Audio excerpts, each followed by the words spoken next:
বাইরে ভাই জাপান এত সুন্দর কেমনে কি ভাই, আমি দেখে তো আমার চোখ টোক সব হয়ে গেছে ভাই। আপনাদেরকে আমি বলে বোঝাতে পারবো না, এত সুন্দর একটা জায়গা।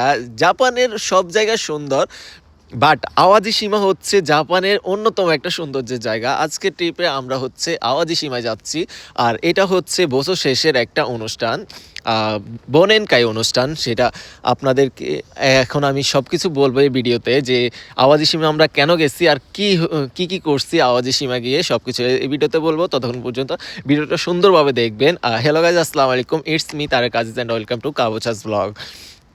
আজকের ব্লগে আমি আপনাদেরকে বলবো আমরা কেন গেছি আওয়াজি সীমায়।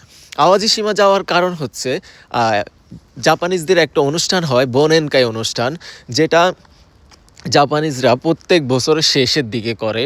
যে আপনি সারা বছর আপনি কাজ করছেন, তো আপনি সামনের বছর আরও বেশি কাজ করবেন, আরও বেশি